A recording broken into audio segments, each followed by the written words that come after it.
वे बहुत अच्छी चील थी और वे सब पक्षियों की दोस्त भी थी। मम्मा, मीनू आंटी, तोते अंकल सब ने नन्हे पक्षियों की दावत की है अपने घर में। मैं भी चाहता हूँ कि मैं भी अपने घर में अपने सभी दोस्तों की दावत करूँ। अच्छा, तो ये बात है। चलो ठीक है मेरे बेटे, कल मैं सब बच्चों की दावत रखूंगी अपने घर में। मैं उन्हें भोजन में बर्गर बना के खिलाऊंगी। बर्गर? वाह मम्मा, फिर तो बड़ा मजा आएगा। मैं अपने सभी दोस्तों को जाके ये बता देता हूँ। हाँ हाँ, बता देना, पर मैं खुद भी जाऊंगी और सब बच्चों को कल पार्टी का न्योता दे के आऊंगी। चिड़िया, तुम अपने बेटे मानो चिड़े को मेरे घर में भेज दो। मैंने आज सारे बच्चों की पार्टी रखी है। मम्मा, बहुत मजा आएगा। वैसे भी नन्हा चील तो मेरा कितना अच्छा दोस्त है। मैं जरूर जाऊंगा। हाँ हाँ मानो चिड़े, चले जाना, अच्छी बात है, तुम्हें मजा आ जाएगा। अब बाजू चील कालू कौवे के घर चली जाती है। बाजू चील, तुम अचानक मेरे घर पर, कोई काम था क्या मुझसे? कौवे, आज मैंने सभी बच्चों की अपने घर में पार्टी रखी है और मैं भोजन में बर्गर बनाऊंगी। इसीलिए तुम अपने बेटे राजू कौवे को भी मेरे घर पर भेज दो। अरे वाह बाजू चील, बच्चों की पार्टी, ये तो अच्छी बात है। मैं राजू को जरूर भेजूंगी। मम्मा, आप मुझे बाहर भोजन खिलाने नहीं ले जा रही थी ना? अब देख लो, मैं चील आंटी के घर जाकर मजेदार बर्गर खाऊंगा। इसी तरह बाजू चील नन्हे तोते, बुलबुल की बेटी और कबूतर के बेटे को भी पार्टी का न्योता दे देती है। बाजू चील फिर एक दुकान पर आती है और वहाँ से बर्गर के बन खरीद लेती है। अरे बाजू चील, इतने सारे बन का क्या करोगी? तुम्हारा तो बस एक ही बेटा है। हाँ, मेरा तो एक ही बेटा है, पर मेरे बेटे के बहुत सारे दोस्त हैं। इसीलिए आज मैंने उन सभी दोस्तों की अपने घर में बर्गर पार्टी रखी है। अरे वाह, बच्चों की पार्टी कर रही हो। वाकई में बाजू चील, तुम बाकी चीलों से बहुत ही अलग हो। जंगल के बच्चों से तुम इतना प्यार करती हो। हाँ तो क्यों ना करूँ, जंगल के सभी पक्षी मुझे अपना समझते हैं, इसीलिए मैं उनके बच्चों से भी बहुत प्यार करती हूँ। बाजू चील बर्गर के बन लेकर वहाँ से चली जाती है और घर पर आकर वे बर्गर बनाने की तैयारियां करती है। थोड़ी देर में शाम हो जाती है। सारे बच्चे भी बाजू चील के घर में आ जाते हैं। रानी, राजू कहाँ है? क्या वे बाजू चील के घर चला गया? हाँ हाँ, चला गया, बहुत ज्यादा खुशी खुशी गया है। और यहाँ पर हमने अपना प्लान बना लिया। हमारा कौन सा प्लान? राजू वहाँ पार्टी करेगा तो हम यहाँ बैठे बैठे क्या करेंगे? इसीलिए मैंने सोचा मैं आज टीवी पर बढ़िया सी मूवी लगाऊंगी। हम पॉपकॉर्न खाते खाते मजे से मूवी देखेंगे। अच्छा अच्छा, तुम पॉपकॉर्न बनाओ जाके, तब तक मैं मुँह हाथ धो के आता हूँ। रानी कौवे रसोई में चली जाती है, पर कालू कौवे का दिल बहुत ज्यादा बेचैन था। बाजू चील वैसे तो हमारी दोस्त है, परंतु वे एक चील भी है। मुझे उस पर ऐसे भरोसा नहीं करना चाहिए। कहीं उसने धोखे से हमारे बच्चों को पार्टी में तो नहीं बुलाया? नहीं नहीं, मैं अपने राजू की जान खतरे में नहीं डाल सकता।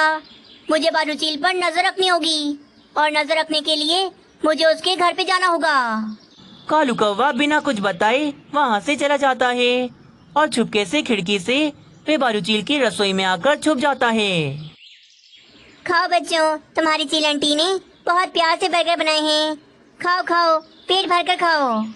चील आंटी, आप बहुत अच्छी हो, हमारा बहुत ख्याल रखती हो। हाँ चील आंटी, आपने ये बर्गर बहुत मजे का बनाया है। मैं तो 2 खाऊंगा। जितने खाने हैं उतने खाओ, ये सारे बर्गर तो मैंने आप सबके लिए बनाए हैं। कालू कौवा ये सब देखकर पुरसुकून हो जाता है। मैं बिला वजह ही बाजू चील पर शक कर रहा था। ये तो हमारे बच्चों का कितने अच्छे से ख्याल रख रही है। बर्गर की सुगंध पूरे घर में फैली हुई थी। कालू कौवे को तो अब भूख लग जाती है। कितनी बढ़िया सुगंध आ रही है। अच्छा हुआ बाजू चील ने ये सारे बर्गर यहाँ रसोई में रखे हैं। अब मैं भी इनमें से एक बर्गर खा लेता हूँ। कालू कौवा फिर मजे से एक बर्गर खा लेता है। बर्गर खाने के बाद तो उसे बहुत ज्यादा नींद आ रही थी।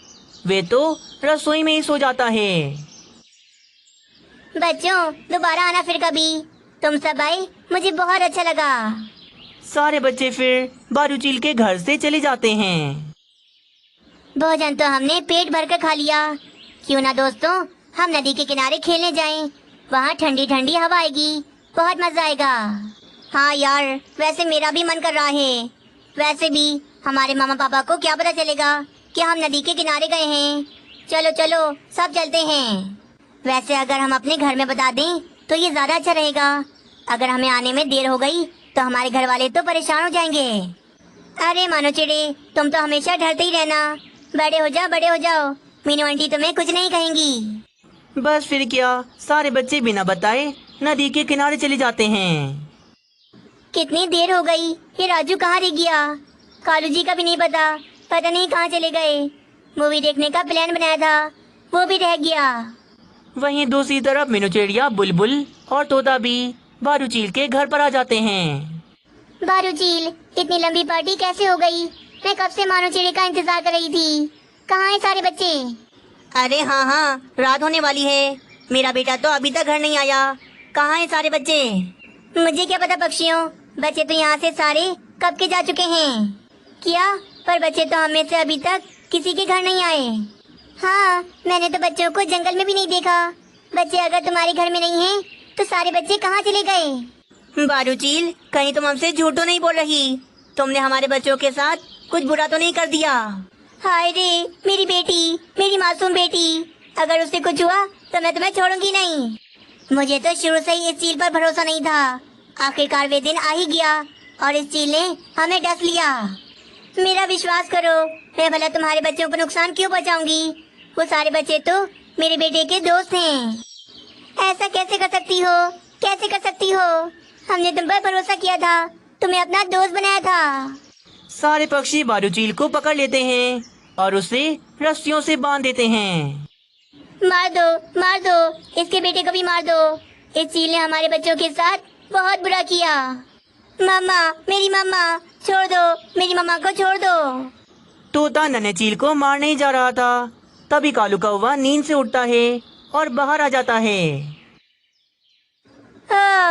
आज तो बड़े मजे की नींद आई। अरे ये क्या? सारे पक्षी यहाँ बारू चील के घर पर। कालू जी, देखो ना, हमारे राजू को मार दिया।